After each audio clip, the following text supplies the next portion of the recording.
Dele Alli. At 18, he cost Tottenham just £5 million from MK Dons. 18 months later, he wasn't just a promising talent, he had arrived. PFA Young Player of the Year, 10 Premier League goals in his debut season. By 21, he had 38 Premier League goals, more than Steven Gerrard and Frank Lampard combined at the same age. Then, he vanished. From 18 goals across all competitions in 2016 to 17 to just 2 in 2020 to 21. The same player who nutmegs Luka Modric with pure arrogance, the kind only truly special players possess, couldn't get on the pitch. Jose Mourinho dropped him.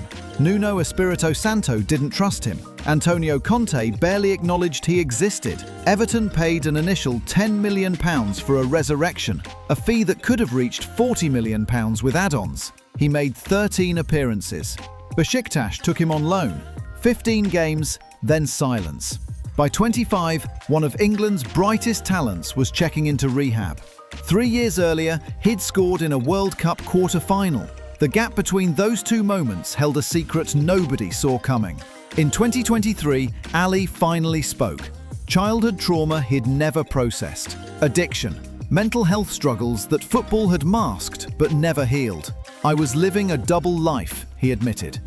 Como offered one more chance in January 2025, handed him an 18-month contract. His debut came against AC Milan in March. 10 minutes after coming on as a substitute, he was sent off, his only appearance. By September, Como had terminated his contract. Now 28, Alli trains alone, still searching for a club willing to believe the player isn't completely gone. The world gave him stardom at 19. What it didn't give him was the foundation to survive it. Phil Jones. July 2011. Sir Alex Ferguson signs a 19-year-old defender from Blackburn for £16.5 million and immediately makes a bold claim. "Jones could be our best ever player," he later writes in his autobiography. Not one of the best, the best. For 2 years, it didn't sound crazy. Jones played centre-back, right-back, defensive midfield, wherever United needed him. He'd throw his face at shots other players would flinch away from, blood streaming, back on his feet seconds later. Fans loved him for it. The internet found it funny, really funny. Phil Jones' face compilation videos racked up millions of views. The memes spread everywhere. And slowly, the conversation shifted. People talked about his expressions more than his defending. The joke became louder than the player. The injuries didn't help. Between 2019 and 2023, Jones made just 13 appearances across 4 years. Most of that time was spent rehabbing in silence, while his name kept appearing online, never for football reasons. Here's what got lost.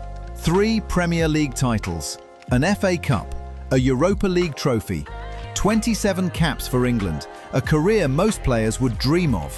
When Jones left United in 2023, his farewell message was remarkably composed.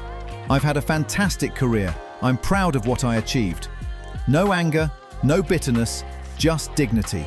Something the internet memes never quite allowed him.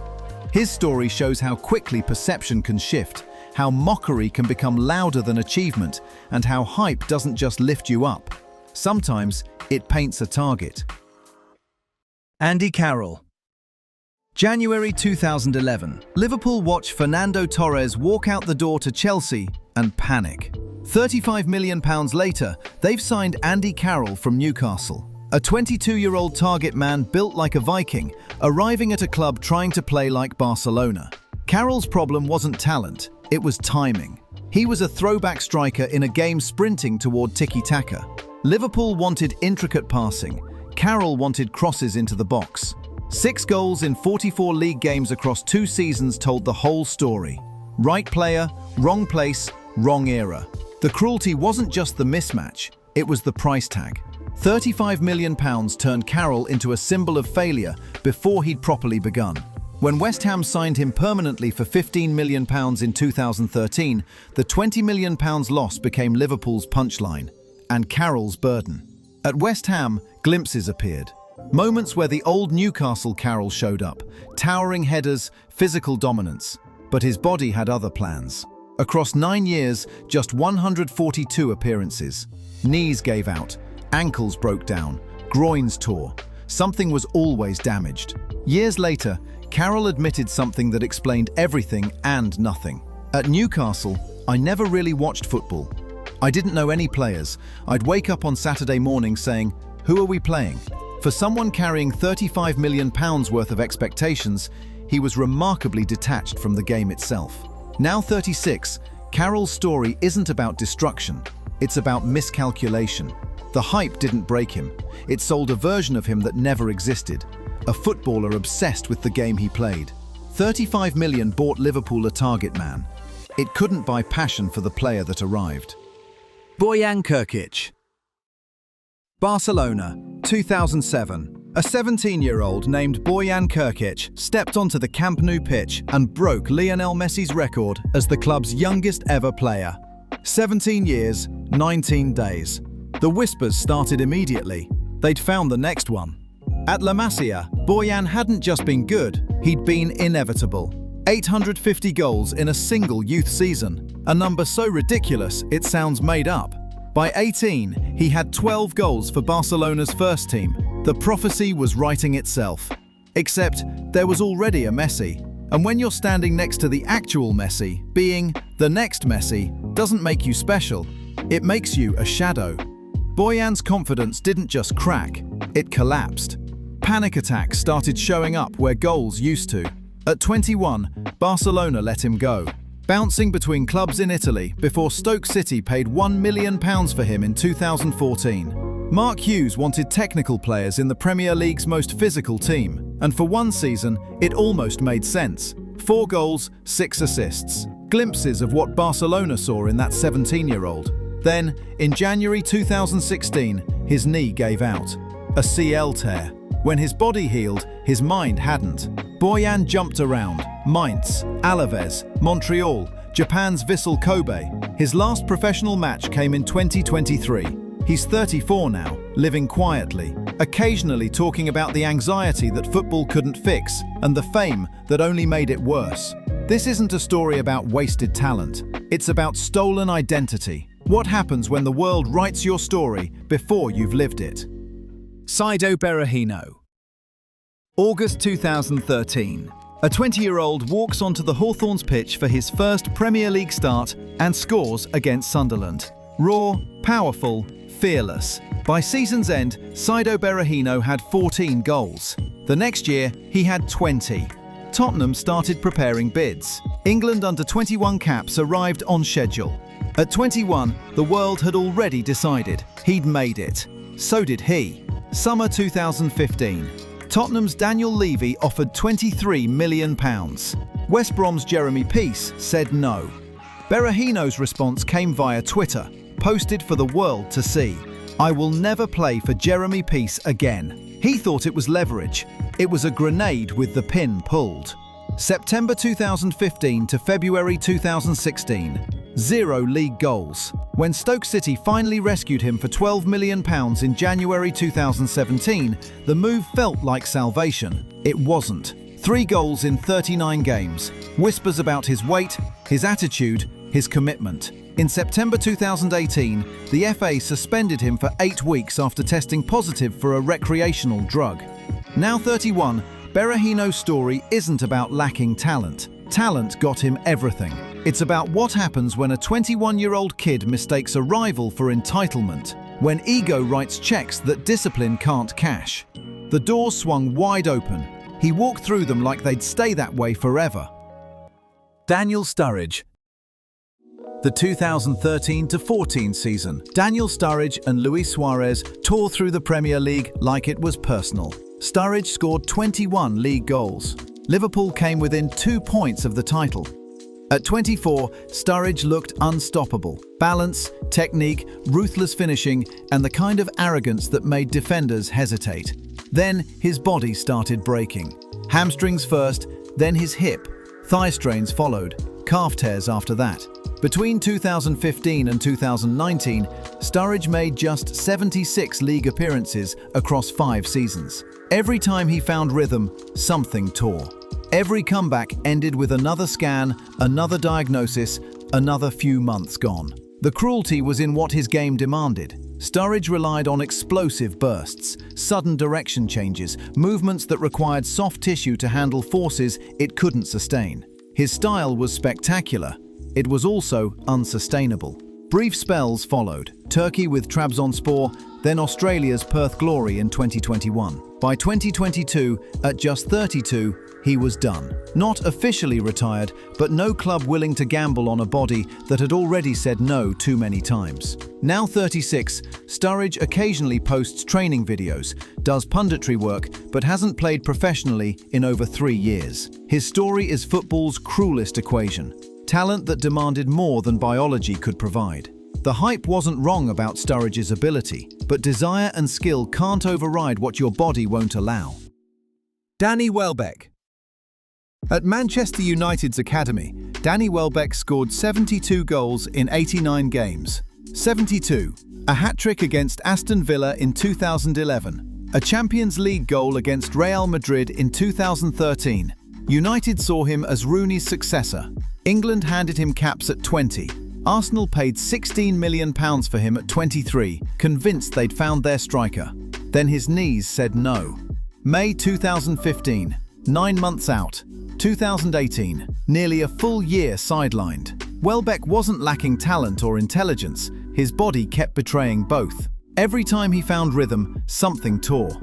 At Arsenal, he managed 16 goals in 88 appearances across 5 seasons. Not because he forgot how to finish, because he couldn't stay on the pitch. Welbeck had everything except durability. The one thing you can't coach, can't buy, can't fix with better tactics. Louis van Gaal sold him from United. Arsène Wenger promised him a central role at Arsenal. Neither could promise him a body that cooperated. Brighton saw something in 2020. A 29-year-old with a shattered injury record and lowered expectations. And quietly, without fanfare, Welbeck found stability. 27 goals across 4 seasons. Not spectacular, but reliable. He scored in 17 different calendar years, a Premier League record that captures his entire story. Longevity built from fragments. He's 34 now, still playing, still proving people wrong in the smallest, most consistent way possible, even if he never managed to live up to the hype. Micah Richards. October 2006. An 18-year-old Micah Richards pulls on an England shirt and becomes the country's youngest ever defender. 18 years, 144 days. Manchester City's academy just produced something rare. A homegrown player with genuine star potential. Richards had the kind of physical tools that made coaches forget about tactics and just point him at attackers. Explosive pace, the strength to bully strikers twice his age. In the 2007-08 season, he was one of the Premier League's best right-backs, and he was still a teenager. Then Sheikh Mansour bought the club. August 2008. Abu Dhabi money flooded into Manchester City, and suddenly the rulebook changed. Pablo Zabaleta arrived that same summer for £6.5 million. Richards went from future captain to squad rotation. The injuries started piling up, hamstrings, knees, ankles. Was it bad luck? Or was it a body breaking down under pressure it was never conditioned to handle? In 2013, Richards turned down more money at City to join Aston Villa, chasing regular football. But a persistent knee problem had already started stealing pieces of him. Twisting, turning, his knee wouldn't allow them anymore. Richards later admitted he spent months in denial, waiting for a chance, convincing himself he could still do it. But he felt like a ghost. In the squad, in training, never quite able to make it to match day. By 2016, at just 28, his body made the decision for him. Richards was the prototype for modern athletic fullbacks. English football just hadn't learned how to build them to last yet. Jordan Ibe. In 2015, when Raheem Sterling left Liverpool for Manchester City, the club didn't panic. They already had his replacement, a 19-year-old with Sterling's pace, Sterling's dribbling, Sterling's swagger. Brendan Rodgers called Jordan Ibe one of the most exciting young talents in the country. 7 goals and 5 assists on loan at Derby had made that feel like understatement. The message from the club, fans and media was clear. This is your chance. But every time Sterling tore down the wing at City, Ibe felt it. Every Sterling goal was a reminder of what he wasn't becoming. The 2015-16 season was supposed to be his breakthrough. 4 goals and 41 games later, it was his exit. The touches got heavier, the crosses went wider. The confidence that once bordered on arrogance started looking like doubt. Bournemouth saw enough to pay £15 million in 2016, a club record. For 18 months, flashes of the old Ibe appeared. Then they stopped coming. Depression found the gaps football couldn't fill anymore. By 2020, Bournemouth released him. Derby didn't work out. Turkey's Adanaspor didn't either. A spell at non-league Ebbsfleet United came and went. In 2024, Ibe signed with Whitby Town in England's 5th tier. Most weeks, fewer than 500 people watch him play, if he plays at all. He's 29 now. In interviews, he's talked openly about the mental toll, about how being the next Sterling didn't just fail him, it broke something that never quite healed. The hype promised elevation. It delivered erasure. Ross Barkley. November 2014, Everton versus Newcastle. Ross Barkley picks up the ball 40 yards from goal, drives past 3 defenders like they're training cones, and smashes it into the top corner. The kind of goal that makes highlight reels for a decade. England's next Steven Gerrard, they said. Maybe even better. The talent was undeniable. Physicality, technique, the ability to carry a team on his back when the mood struck. But that was the problem. Brilliant one week, anonymous the next. Managers kept trying to unlock him. Box-to-box midfielder, number 10, deep-lying playmaker. Every coach had a theory. None found the answer. Chelsea paid £15 million for him in 2018, and for 5 seasons, Barkley existed in limbo. 86 appearances, an FA Cup, a Europa League trophy. Respectable on paper, frustrating in reality. Flashes of brilliance buried under stretches of nothing.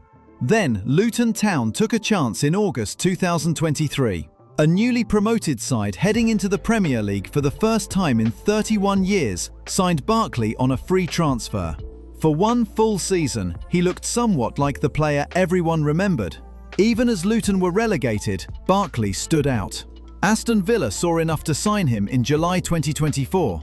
Now 31, Barkley's still at Villa, training with the squad but left out of their Europa League plans for 2024-25. A personal issue has kept him unavailable for selection recently, and his contract may expire at season's end.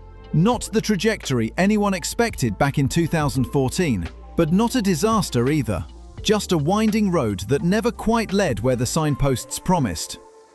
Wilfried Zaha. January 2013.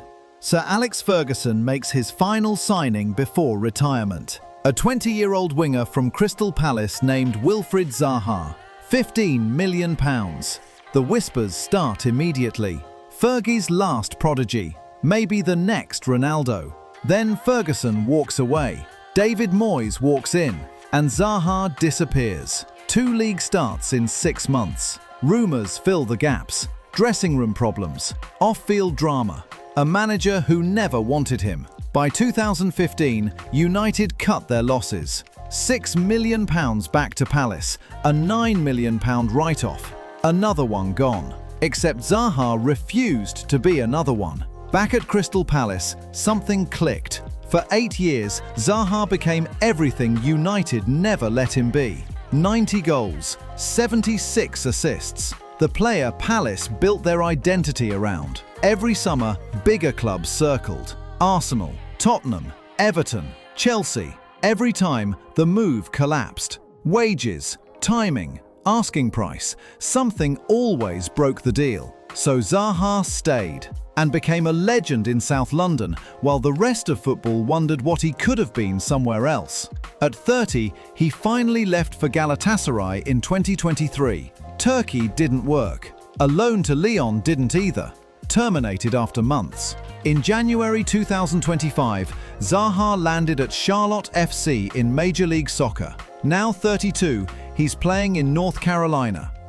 Most players on this list got buried by expectations. Zaha carried his, set them down at Old Trafford, and walked away to build something better. The hype called him the next Ronaldo. He became the first Zaha instead.